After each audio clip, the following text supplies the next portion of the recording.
Ndasubiye kubaramutsa bene data amahoro y'umwami wacu Yesu Kristo abane namwe mwese aho muherereye ku isi yose. Muri kumwe na Chaine HABONAYO. Ndasubiye gushimira Imana yongeye kuvyemera ko twongera kubonana kugira ngo tuganire ku ijambo ry'Imana. Reka dusenge. Haleluya. Izina ryawe nirishimwe mwami wacu mwiza, uhoraho we Kristo Yesu, uwapfuye ukazuka, uwanesheje urupfu. Haleluya, turagushimiye, turagukengurukiye kuko uri kumwe natwe. Izi saha mwami Yesu tugomba kuganira n'abantu bawe, ndakwingiga mpwemu wawe yera ngo anshoboze.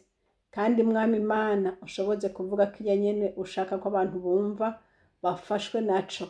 Mu izina ryawe yera wonase ni Satani muri kano kanya, ndagomba mpwemu wawe yera ngo bari wikoreye igikorwa cawe. Urakoze twese udushoboze gutyo ni mu izina ryawe yera Yesu. Amen. Haleluya. Yesu nashimwe. Imana irakoze. Narababwiye ntuko umwami azogenda agira ico ampaye, niko nzoza ndaza kugira ngo tuganire. Haleluya. Ndacibuka ibyo nabasezeraniye kuzobaganirirako umwanya ubonetse, ariko muri aka kanya ngomba mvuge ku kintu Imana yanyeretse muri iri joro. No, ntabwo ari muri iri joro, ni ijoro riheze, yari tariki 21 z'ukwezi kw'indwi muri uyu mwaka w'ibihumbi 2023. Harejo rero urumva ntiyaraba kera. Narose inzozi ariko numva ijwi uwo muntu yavugana nanje sinamubona, ambaza ibibazo. Ibyo bibazo rero numva sinabisobanukiwe. Icyo nakoze naciye mbyuka ndandika. Yambajije ngo numvise iryo jwi rimbaza ngo amavuta yino yarabuze, amavuta yino warahevye. Nayo majambo abiri. Amavuta yino yarabuze, amavuta yino warahevye. Hanyuma ayo majambo sinasobanukiwe icyo mvuze, kandi numvise ari ibintu bidasobanutse. Nawe we mwene data uri kuravyumva, ndizera yuko nawe biguhaye kwibaza ati mbega ibyo bintu bisobanura iki. Naje nuko byabaye, naciye mbyuka. Icyo nakoze naciye mbyuka ndandika kugira ngo ntabyibagira. Hanyuma bukeye mu gatondo nshishikara kwibaza ku bw'ayo majambo, ariko numva nabiburiye inyishu. Hanyuma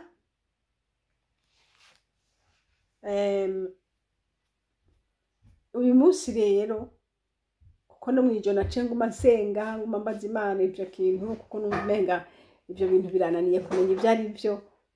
Amavuta yino ino hehe yarabuze no kuvuga iki?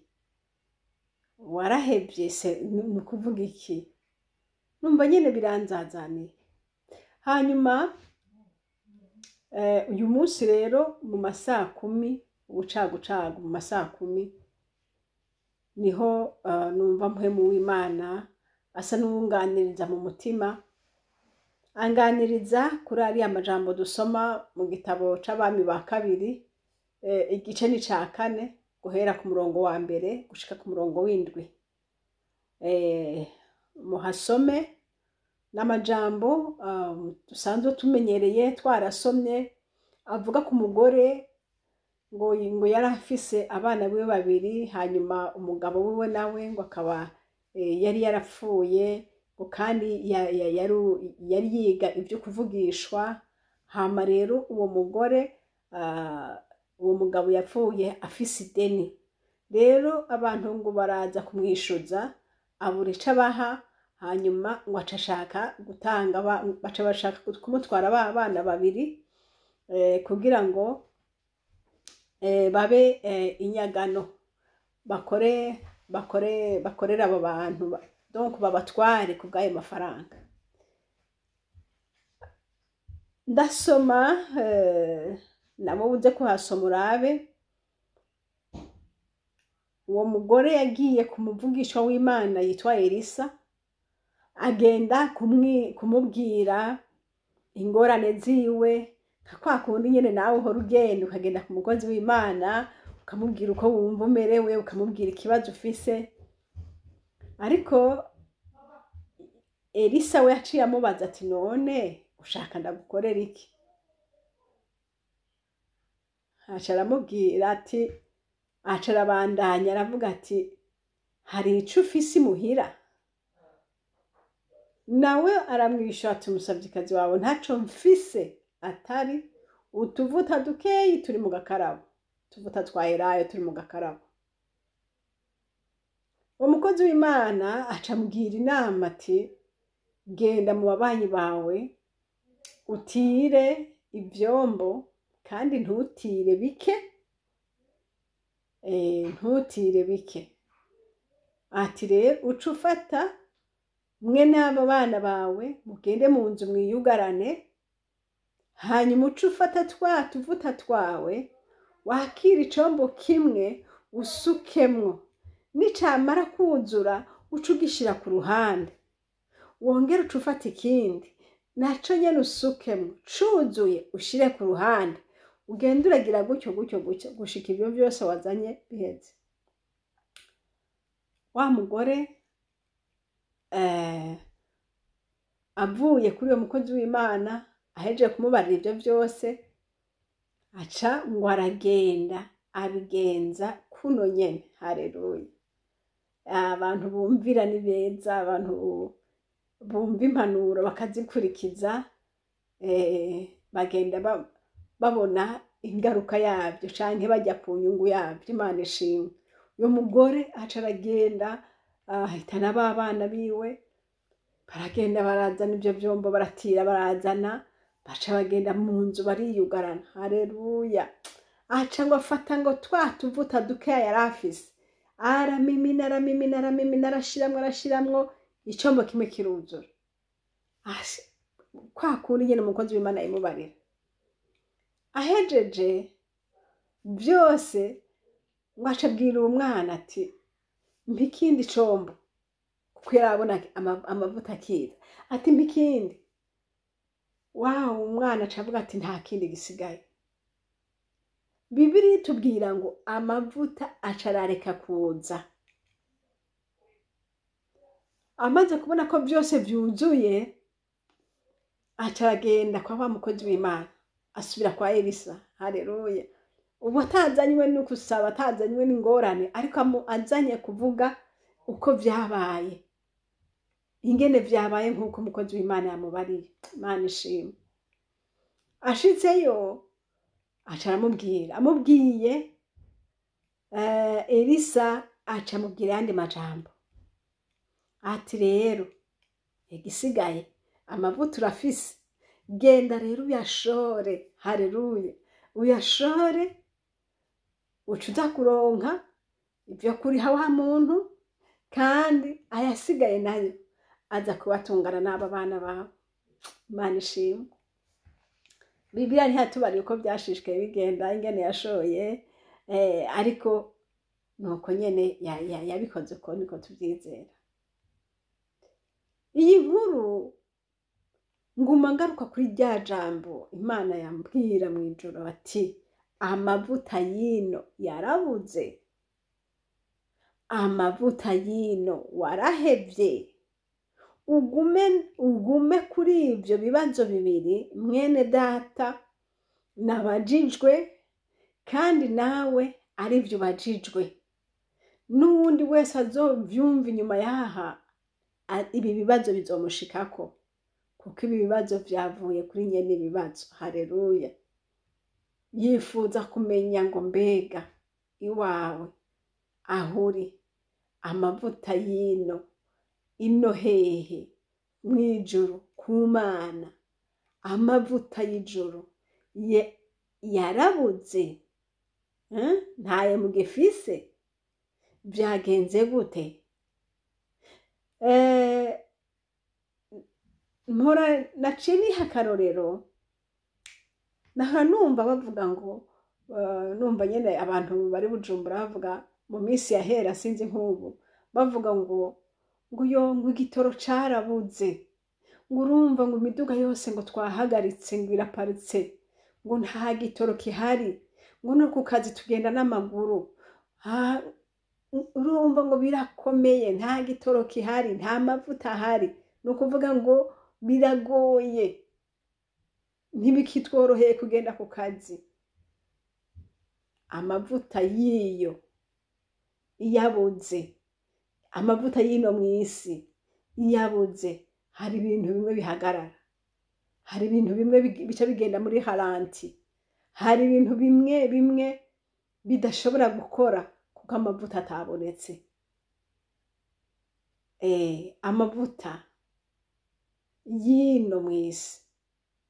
Ariko uwo muntu yambajije ntiyambariye ati amavuta yiyo yaraheze, oya yambwiye ati mbega amavuta yino yaraheze yarabuze, ni ukuvuga ngo mwarayabuze, amavuta yino mwarayabuze. Mwene data wiyumvire nanje niyumvire, amavuta y'ijuru yarabuze, ntakiboneka iwawe, ntakiboneka. Biri gute? Byifashe ngo iki? Tugaruke kwa ya nkuru ya wa mupfakazi hamwe n'abana biwe, ngo yarafashe aramimina, kimwe kiruzura, arazana ikindi kiruzura, arazana ikindi kiruzura. Amavuta kirindire ko n'ikindi cyoza kikuzura, baca bavuga bati ivyombo vyaheze nta kindi gisigaye. Ya mavuta acarareka kuza, tugumaho nyene, ya mavuta arareka kuza. Ushobora kuvuga uti amavuta yabuze, ubu rero nta yandi mavuta ahari. Mbega amavuta y'ijuru yanse kuza kubera iki? Mbega ni source yayo yaheze?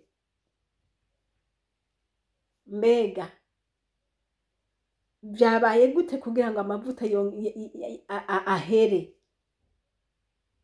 Mbega rya cupa niryo ritakirimwe amavuta ryari ryaguma miminisha? Imana idutabare.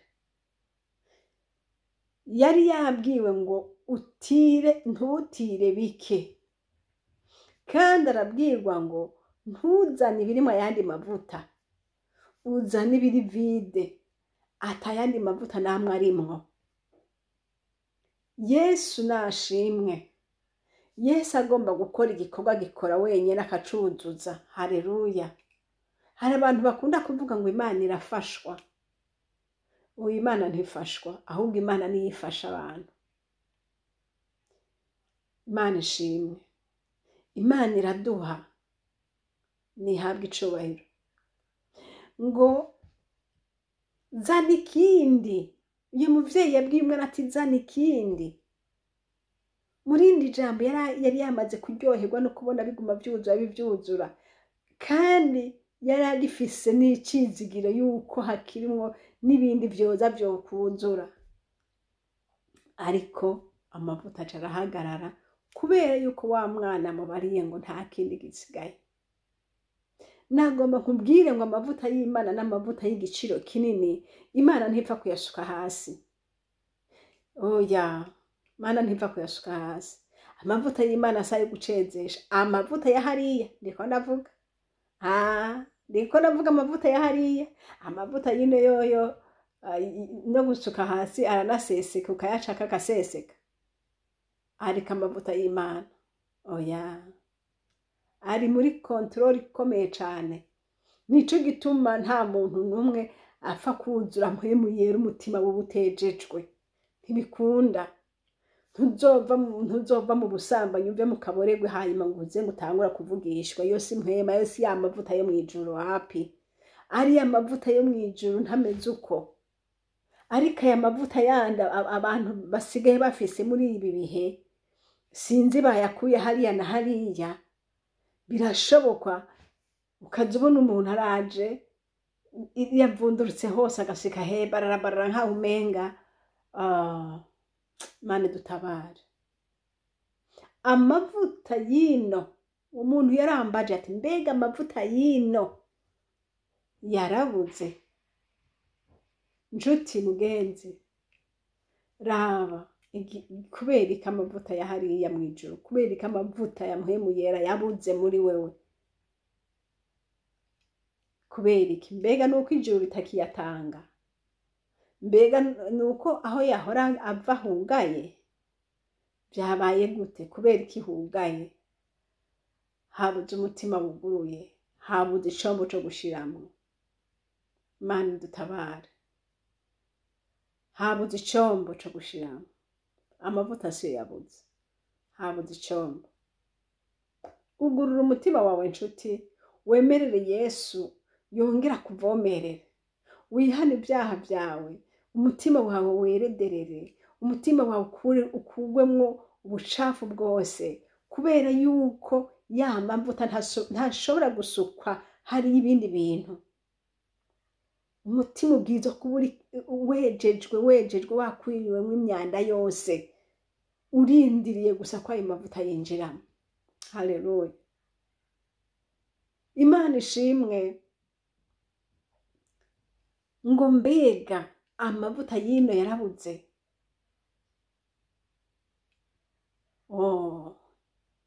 Byagenze gute? Byagenze gute? Mwama tabara. Mwishengero byagenze gute? Niki cerekana ko amavuta y'Imana yabuze? Niki cerekana ko yabuze? Hari ibintu byinshi bishaka kwerekana ko amavuta y'Imana yabuze. Mu muntu yahora avugishwa n'Imana, mu muntu yahora agendana n'Imana, mu muntu yahora yuzuye amavuta y'Imana, iyo muhuye uca umwibarira. Iyo amavuta yabuze muri we, atangura kuvuga inkuru zitarizo, atangura gutera amablage atariyo. Kera mwarahura akavuga ngo Imana ishimwe, kera mwarahura adudubiza ishimwe ry'Imana, hakadudubiza mwitangaza intahe zitandukanye z'ivyo Imana yakoze. Ariko uyu munsi muhuye nta kindi akubwira amajambo adatomera.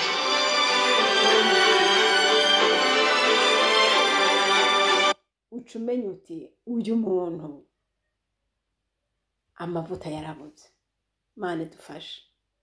Uca ubisobanukirwa neza uti uyu muntu amavuta ya hariya ntakigira namba.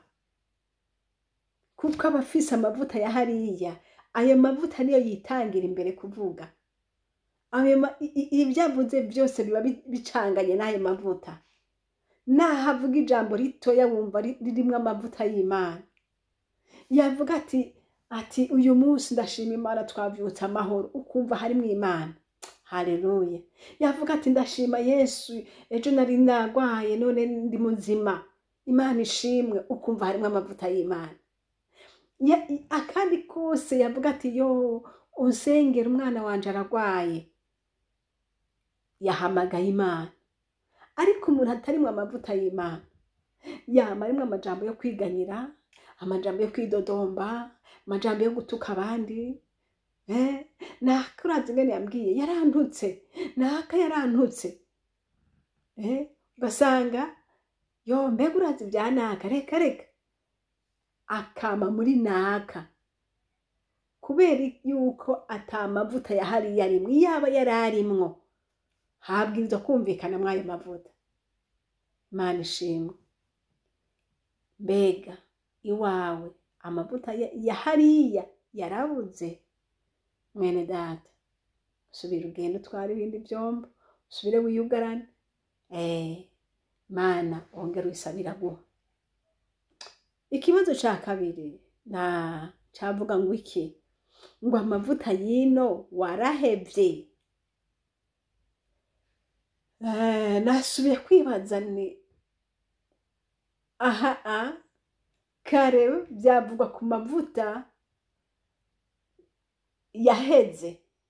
yaheze atakiboneka atakiriho abantu batagifise abantu batagifise ariko ubu naho bibajijwe ku giti c'umuntu kubera iki wumaganye ata mavuta ufise kubera iki bimeze uko mbega warahevye amavuta ntucisiga mbega bimeze bite kubera iki biri uko habaye iki mbega amavuta yino warahevye inshuti y'umusaraba mugenzi hariho abantu bamaze guheba amavuta ya hariya bamaze kwitorera ayandi mavuta none numva abantu bavuga ngo Imana ngwisabye ngiratevya satani nuko avuga ngo Imana ngiratevya ngo ariko ngaha anye ngo ugenjeje gutya bice bigenda uko ugiye ngaha anye ukiba inzira uco bitora canke utanze igiturire ngaha anye bica bigenda neza oyaye reka tushishikare kurondera amavuta yahariye iwacu amavuta yahariye iwacu niyo meza amavuta yahariye iwacu afise ibyiza byose ariko amavuta yaha yo muri iyi si ibyo wita ngo n'amavuta ibyo wita ngo nuguhezagirwa ngo n'umugisha ibyo wita ngo n'ibintu bya hafi uce woronka ivyo mwene data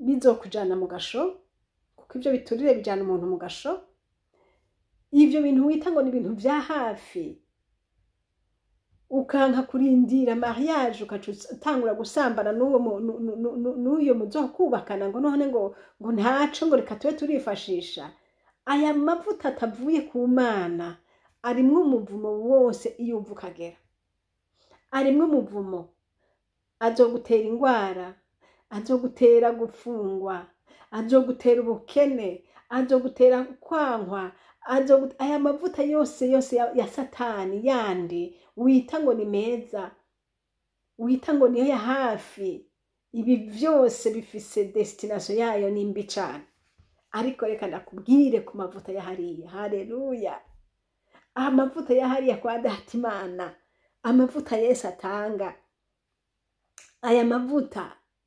ntuyahebe oya ntuyahebe aya niyo afise ibintu byinshi ukeneye raba uyu mugore yari afise ingorane nkuko nawe uzifise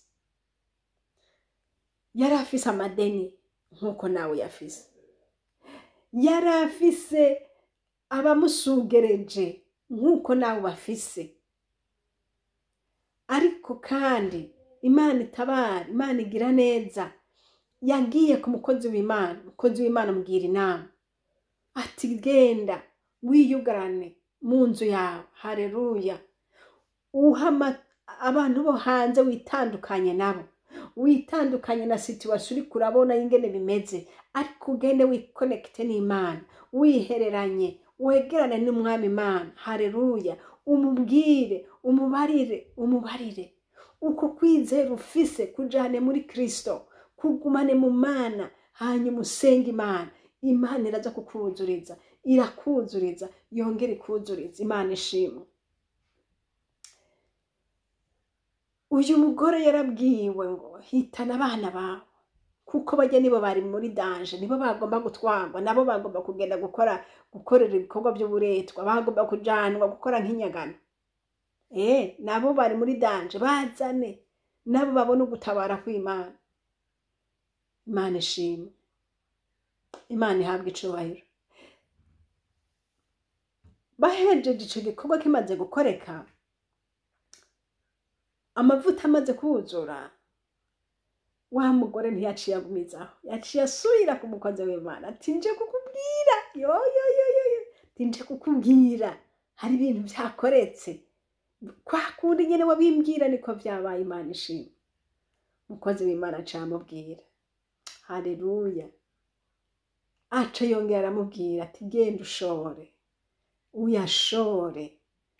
Haraja kukuviramo ya mafaranga wari ukeneye, kandi si ico gusa, haraza kukuviramo nayo kugutunga n'abana bawe. Imana ishimwe. Iyo Imana yishuye, yishura mu mpande zose. Uyu mupfasoni yari afise ikibazo c'amadeni gusa, ariko Kristo, ariko umwami w'abana, igihe yamwishura, ntiyamwishuriye amadeni yiwe gusa, kuko yarazi ati naho amadeni woyishura, ejo uzoba ukeneye kurya, ubukene uzoba ukibufise, kuko ideni ntirigukuye naho ubyishuye ntigukuye mu bukene, ejo uzosubira ugira izindi ngorane. Ariko Imana ati reka ndakwereke. Haleluya. Amavuta Yesu atanga.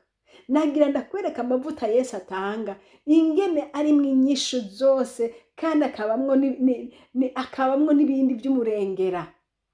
Arimwo inyishu y'ibibazo vyawe, akongera akabamwo na solution ya bya bindi byose utari bwamenye kukenye kandi ubikenye. Imana ishimwe.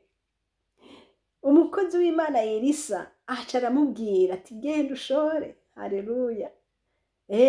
Nanje ndiko ndashora, ndiko ndadandaza, kuko nari nshobora kuvyigumiza mu mutima wanje, ariko kuko ndabipartage na wewe, ndabizi nawe urabitwaye. Haleluya. Ndabizi urabitwaye kandi bizogufasha, nawe ugenda ubiha uwundi. Uko niko gushora. Ibyo turonka Data wo mwijuru arabituha. Imana ihabwe icubahiro. Uko Yesu yagukoreye ugenda ubibwira abandi. Niwamara kubona wujurijwe, ukabona umwami yagugabiye, ukabona umwami yaguhaye, ukabona ufise, cugenda nawe utange, ntiwigungireko. Wewe ufise amavuta, hari abandi bafise amahera. Rero abo bafise amahera barakeneye abafise amavuta. Kuko amahera aratandukanye n'amavuta. Mu buzima turakeneye amavuta kandi turakeneye n'amafaranga. Turakeneye ibindi bintu byo kugura ibyo kurya, byo kugura ibyo twambara, byo kugura aho turara. Ibi byose bikeneye amahera. Ariko amavuta ni ubugingo bw'umuntu. Amavuta si amazu, si impuzu, si intebe nziza, si iki. Oya, amavuta ni iby'ubugingo, bizodushikana ku Mana Data. Ariko tukiri aho, turakeneye inzu, turakeneye aya mahera, turakeneye kwambara no kurya. Rero wowe ufise amavuta, bashire bariya n'abariya bafise amahera bakeneye amavuta, kandi nabo nyene nibamara kuronka aya mavuta nabo n'amahera bazoyaguha. Imana ishimwe. Shora ibyo ufise, Imana ihabwe icubahiro. Genda nshuti yanje, niba ufise amafaranga, niba wasoromye ibijumbu, shira uriya muntu akenye, uriya nawe azoguha amavuta. Ashobora kuba akenye ibintu biboneka, mugabo afise amavuta y'Imana, nawe azogusengera Imana, nawe ibyawe biroranirwe. Haleluya. Turakeneraniye. Ntugakengera umuntu ngo none ngo ujya anye ngo numukene. Oya, ubukene rabaho butumbere. Gushaka ubukenye kandi ufise, witwa ngo urafise kandi ukenye, ukafita vyose ariko ukarara utajyamye kubera agahinda ku mutima. Kandi ako gahinda nako wagatewe n'abadayimoni. Abo badayimoni nabo wobwira umukozi w'Imana akagusengera, baca bagenda. None Imana ishimwe. Amavuta yino, ndagomba ngo amavuta atangwa n'Imana Data. Amavuta yayandi Yesu yavuga ati nzogaruka, ati nzobarungikira umwitsa, ati nzoza kuri mwebwe. Haleluya. Imana ishimwe. Amavuta y'Imana. Mwene Data, urondera amavuta y'Imana. Iri jambo ngo amavuta yino warahevye. Mwene Data, kutagisengera muri mpwemu yera ni kubera iki? Mwene Data, wabaye iki kutacerekwa kwa kundi byari bimeze? Mwene Data, byabaye gute? Rabaho byapfiriye. Senga, subira uje imbere y'Imana, genda wiyugarane, fata umwanya imbere y'Imana, genda ubaze Yesu. Haleluya. Yesu aracafise. Erega Yesu ikarabo ryiwe ntirihera. Haleluya. Ikarabo ry'umwami Imana ntirihera. Ryama ririndiriye yuko boza n'icombo cawe agashiramwo. Karibu Yesu akugirire neza. Haleluya. Yesu n'umutabazi. Yesu agira neza. Subire ndakubaza. Mbega amavuta yino warahevye? Vuga uteka mwami wanje sinahevye, ahubwo ndakugomba. Vuga uti Yesu ndaje. Ti mwami Imana, ti ngwino usubire ungirire neza. Ti mwami nkaribu, ngwino wongere unagure. Mwami ngwino wongere ushiremwe amavuta mashasha. Mwami ngwino. Bivana n'ivyo mbuza kuzana uko bingana. Niwazana umutima unyotewe cane, Yesu araguhaza cane. Niwazana akombo gatoya, Yesu aguha utwo nyene. Bivana n'ingene uzanye ivyombo bikwiye. Haleluya. Je imbere y'Imana, ugurura umutima wawe, bwira Yesu. Yesu aguhezagire. Aya mavuta yino umwami Imana yambwiye, saya mavuta tubona, ariko n'amavuta atangwa n'Imana. N'amavuta atagomba gucanganyikana n'ayandi yo mw'isi. N'amavuta aja mu combo kiri gusa, atayandi mavuta arimwo. N'amavuta aboneka wiyugaranya ukaja mu nzu ugasenga Imana. N'amavuta ubanza kuba wamenze kumenya uti ndakenye, mfise ikibazo, ndagomba inyishu. N'amavuta asaba ko umuntu abanza kwimenya, akisobanukirwa, hanyuma akaja imbere y'Imana. Biri guti wawe. Yesu nashimwe. Amavuta yo mwijuru ugumane nayo. Haleluya. Ukumva yagabanutse, subira imbere y'Imana. Rya cupa riracahari, ririndire kuzana icombo umwami akagusukiramo. Kandi amavuta y'Imana aratungisha bene data. Amavuta y'Imana atanga amahoro. Amavuta y'Imana atanga ubugingo. Uyu mupfasoni yishuriwe amadeni yiwe, umutima uratungana, uratekana. Aya mavuta yatumye abana bishima mu rugo. Amavuta araroranya ibintu. Haleluya. Aya mavuta yatumye uyu muryango ukenukirwa. Nukuvuga ngo uyu muryango wakira ugutabagwa, ubona kubaho. Aya mavuta adahera abe mu nzu yawe. Aya mavuta adahera abe mu mutima wawe. Aya mavuta atuma umuntu agumana itoto kuva akiri umwana akarinda asaza akifise itoto. Aya mavuta ndayakwifurije.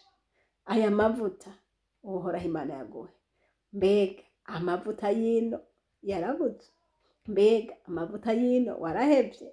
Vuga uti mwami ndaje unyongera amavuta. Mwami ndaje nyugururira. Mwami ndaje.